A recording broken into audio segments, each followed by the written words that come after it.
Morning. We'll start this conference quickly here. Before we introduce what had happened over the last 24 hours, I'd like to introduce people who've been involved in this since yesterday, and that's Gabe Guerrero. He's the Great Lakes Task Force Deputy Commander. Southern Indiana U.S. Marshal Dan McClan. Steve Lockyer, our coroner. Chief Billy Bolin. Assistant Chief Phil Smith, and ISP Justin Bean, who's part of our task force. As everybody knows, we're here today because we were seeking out this particular fugitive from Alabama who had been in on a capital murder offense and had been in Evansville for approximately 1 week. We were fortunate to have cooperation from law enforcement from Alabama, Mississippi, our U.S. Marshal Task Force, which is comprised of members of the Sheriff's Office, the Indiana State Police, and the Evansville Police Department, and the U.S. Marshal Service. Because of all the resources, we received a lot of tips. We got some good surveillance videos that showed a pickup truck that had been left at a car wash, and then a subsequent vehicle that they took and escaped in from the car wash, which was a Cadillac. We recently found out that they'd been staying at a hotel down the road here. It used to be a Motel 6, and now I think it's changed names, and they had a 14-day stay there. We were fortunate that during our investigation yesterday, an Evansville police officer who was just doing his good diligence of patrolling and being smart noticed the vehicle in the parking lot of the hotel and notified us immediately. So the task force members got together, they drove down there, set up surveillance on the hotel. Soon thereafter, the two suspects exited the hotel and fled out of the hotel parking lot northbound on US Highway 41, turned in at an industry known as Anchor here in Evansville. They went through the parking lot, went through a grass field. The members of the U.S. Task Force basically rammed the vehicle and pushed it into a ditch. And we later found out, had they not done that, the fugitive was going to engage in a shootout with law enforcement. So by our quick thinking, our actions, sometimes people may call that unnecessary action, but that action may have saved many of my deputies and fellow law enforcement officers' lives. And that's why I represent the Sheriff's Office. I want to bring my people home, and I don't care about the fugitives' lives if it protects my people's lives. And here I commend them for a job well done. They knew they were going up against a dangerous felon, a murderer, and we have photos of the weapons that were located in the vehicle. There were at least 4 handguns, semi-automatics, 9mm, and this is known as an AR-15, which shoots a .223 caliber round. So any one of these weapons could have been used to ambush our officers while they were attempting to capture a murder suspect. So I commend them for the quick and aggressive action. It probably saved a lot of chaos by doing quick action there. Once the vehicle crashed, the female suspect shot herself. The male suspect gave up when we approached the vehicle. They were both taken out of the vehicle. Life-saving measures was attempted on the female, but she suffered a grave injury and subsequently died at the hospital last night. We interviewed the suspect for quite some time. I don't want to get into all the details of that because some of that may be used against him, but we have him presently in our Vanderbilt County Jail. He signed a waiver of extradition to go back to Alabama. I've notified the sheriff there, and they are going to make arrangements to pick the suspect up and return him to the state of Alabama. Due to safety and security measures, we won't be divulging that to you. It won't be a public spectacle. When he leaves, he'll go out a hidden exit and it won't be for public display. So we won't divulge the date and time when the Alabama authorities take the prisoner back to Alabama. Once again, I can't shout out enough praise to all the law enforcement here in our community for the hard work that they do. The task force, I was asked by a member of the media this morning if this was like an odd occurrence, and it's certainly not an odd occurrence. We arrest dangerous felon subjects every single week. We've been involved in multiple shootings in this community. We've shot people, we've been shot at. So this is law enforcement. This is today's law enforcement. It's a very dangerous occupation. So I hope the public realizes what we do is dangerous, and we have to take action to protect ourselves so each and every one of these fine men and women go home to their family and their loved ones, and we don't let the criminal win the war. So I appreciate you being here. That pretty well wraps up what I have to say. We have multiple members here. If anybody wants to add to what I said, you're welcome to do that. Or if anybody has questions they want to ask off this, go ahead. Yes, sir. 2 questions, Sheriff. First of all, we know that Vicky White had $90,000 in cash with her. Have you located that money? Yeah, we got a photo. They had about $29,000 left over. Here's a picture of the money that was left in the vehicle that we counted last night after we inventoried the vehicles. And my second question, sir, James, the owner of, or the manager of the car wash who first called police about the truck, will he be receiving the $25,000 reward? Now, I don't know anything about the reward money. Is there anyone here who could address that? Because I mean, it seems like he sort of solved it. Yeah, and I don't know what, but that would be something that we'll deal with. Right now, that's not on our How did radar. they get the F-150 and the Cadillac? What's that? How did they get the F-150 and the Cadillac? They purchased the F-150 and drove it here. And where they got the Cadillac, I'm not sure at this moment. Sheriff, do you have any idea what they were doing here for?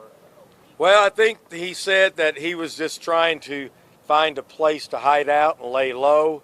And they thought, they'd driven long enough that they wanted to stop for a while, get their bearings straight, and then figure out their next place to travel. Do you get any indication that they were visiting anyone potentially at this hotel? No, we don't believe they have any relatives, friends, or acquaintances in Evansville, Vanderbilt County. Is there any dash or body camera video of the incident yesterday? There may be some dash or body camera video. We haven't got that far yet for examining and releasing that. What about surveillance from the motel?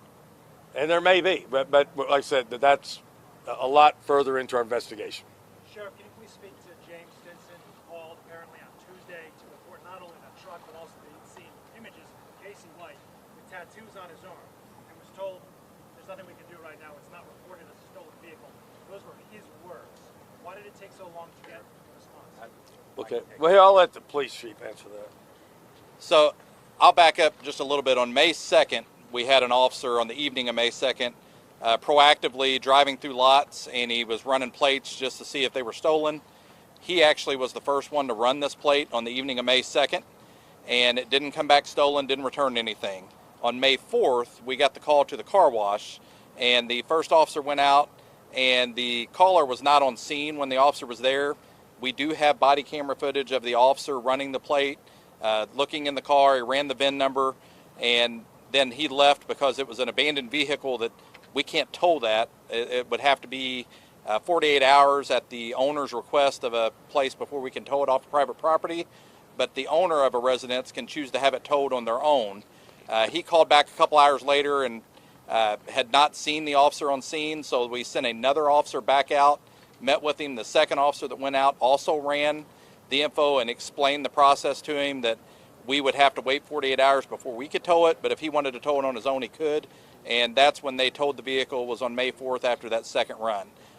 From everything we've seen, there was no mention that this was connected to Alabama. On the 911 Gives Hope, or 911 audio, there was no mention that it was connected to Alabama. So at that point last week, there was no tie at all to this being involved with anything out of state. There was no mention to it being connected with them. So it was just an abandoned vehicle for us at that point. Did Casey White explain why he stopped at the car wash? No, There's no reason. He just happened to pull in there. I think he's going to try to ditch the vehicle there. Can you clarify the 14-day stay? They were only gone for about 11 days, and you said a 14. That he had paid for 14 days to stay at the hotel. He paid in advance? What's that? Yes, yes. Uh-huh. Sheriff, did he give you any sense of an end game? Did they have somewhere they were headed? Say that again? Did he give you any sense of an end game, a place that they were headed to? No. No, they said they were just trying to contemplate where they could go and kind of be discreetly away from the public's eye. Did they have any disguises? Did they have any disguises with them? Wigs. They had multiple wigs. Sheriff, presumably he was in this area since, or they were in this area presumably since May 3rd, almost a week. What other interactions have you been able to trace? If they were here that long, surely there were other businesses or whatever that they would have... Well, to that point, just like yesterday, there's hundreds of tips that come in. Someone claims they've seen the suspects, but we've had people claim they saw them in Richmond, Indiana, and we just go through every single tip. But from my standpoint, we've got the case solved. We've got a person deceased, and we have another person in custody headed back to Alabama. That's my concern. Hey, Sheriff, when we hear that when he was getting pulled out, when he was coming out of the car, he said, "My wife is dead and I didn't do it." Do we know if that's true, and were they married? They were not married. They shared the same last name. And our preliminary investigation, we don't believe he shot her. But once the coroner examines the body through a pathology, he can make a determination of that. Sheriff, how do you know that he was aiming Casey White to have some sort of violent confrontation with police? Obviously, you showed that arsenal of weapons inside the car. Did he express in your interviews with Casey any desire to do that? Yes. He said that he was probably going to have a shootout at the stake of both of them losing their lives. Sheriff, did they have a plan? Were they trying to get somewhere? Obviously, he wanted to escape. Their plan was pretty faulty. They're criminals. Their plan was faulty, and it failed. Thank God. Say anything about why she shot herself? Well, no. And once again, what was going through her mind, I have no idea. Sheriff, did he express how long that relationship had gone on between the two? And that's under our investigation. We're not going to divulge that right now. Sheriff, did he express any remorse for her death? No. Did you get the sense they were actually doing this together? He was not forcing her in any way? Right. No, he was not forcing her. It was a mutual relationship. Sheriff, can you clarify where she shot herself? Well, we'll let the coroner talk about that after the pathology this afternoon. When is that coroner's report expected? Well, we think this afternoon. Well, we're going to initiate this after. Yeah. The autopsy will be conducted this afternoon, and they'll put a report out when they're ready. Hey, Sheriff, if you don't know how they got the Cadillac, how did you guys know to look for a Cadillac?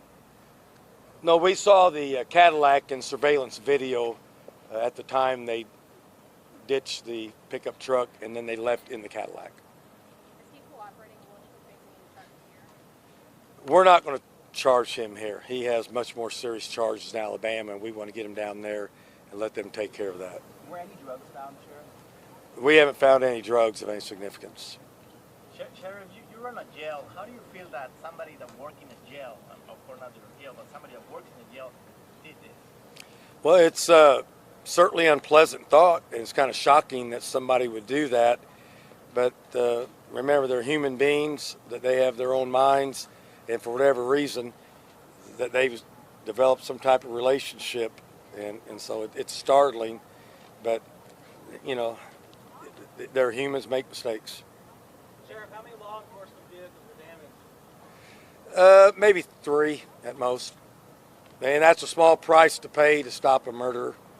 Were any officers hurt? Just one had a slight head injury from banging his head inside the vehicle, but he's okay now. Where did she get the gun that she used on herself? What's that? Where did she get the gun that she used? Well, I have no idea. If we could have had one from our agency, they could have stolen some, they could have bought some, and that's where we're got to piece all together. If you want to look, here's the pictures of the vehicle. Here's his and hers vehicle here. And this was a ditch that really nobody knew, including the suspects. But this ditch actually helped us in the pursuit. because as they forcibly rammed the vehicle, it turned over on its side, and that disrupted his plan to try to have a shootout with law enforcement. And he even made that statement. I want to ask you, this has been a whirlwind couple of days for local law enforcement here in Evansville. I know things like this don't happen very often. Right. Can you speak to that, just kind of what this was like for you, your department, as well as maybe really doing a time here, the members of the Evansville Police Department, and maybe a collaboration between everyone here? Well, yeah, remember, in law enforcement, you can be a town like in Posey County where a deputy was shot in the head. You can be in New York City. You can be in Evansville, Indiana. Crime is everywhere.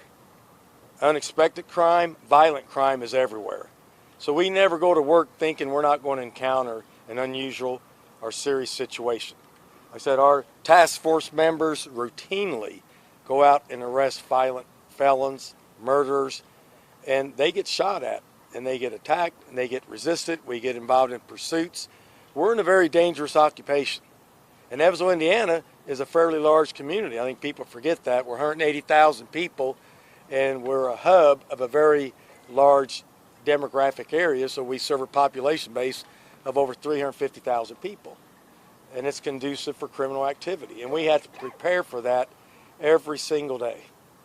Sheriff, do you know anything about the provenance of any of those weapons? Is it possible that any of them were part of her service as a corrections officer? It could be, but right now we will continue our investigation, but that's the least of my worries at this time. But we will try to find an origin for each and every one of these weapons. And during his cooperative interview last night, did he say anything along the lines of who planned this and how much planning went into? Yeah, but I'm not going to get into the interview with the detectives.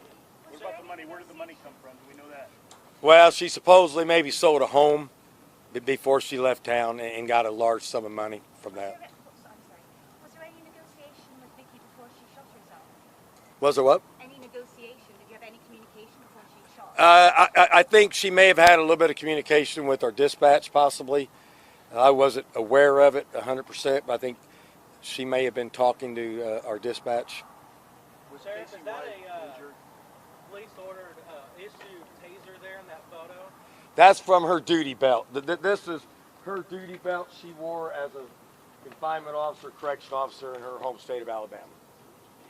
Hey, Sheriff, She just took that with her when she left. and were those in the hotel room or the car? The guns. In the car? In the car. They were in the vehicle. Hey, Sheriff, after you guys seen the initial video at the car wash, what was the indication? How did you guys figure out that they were still maybe in the area? Well, it was a long, drawn-out process, like the police chief said.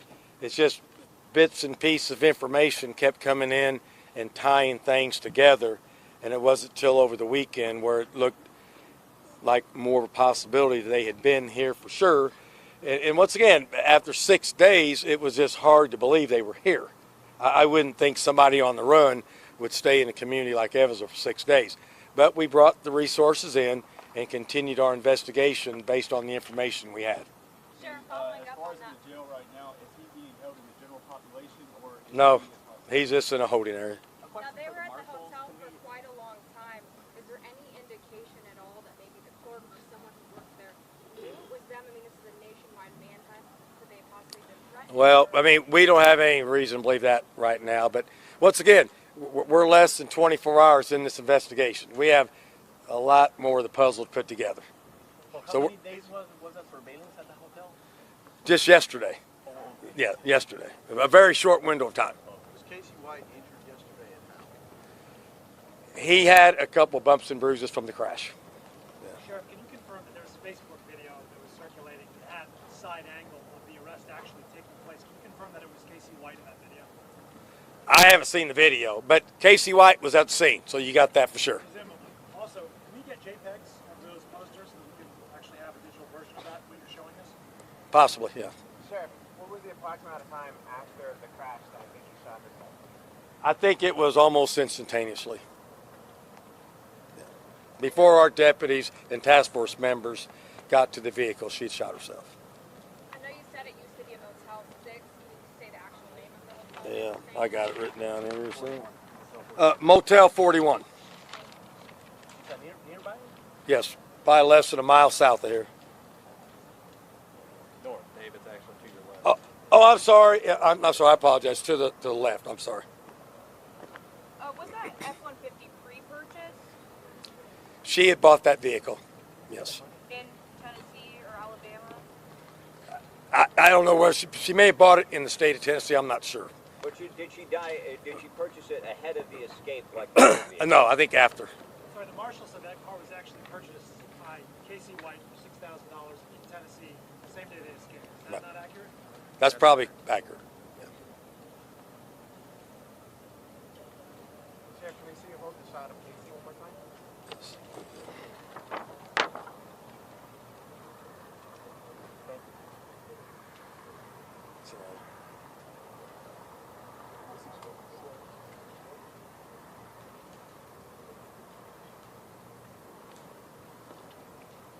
Everybody okay with that?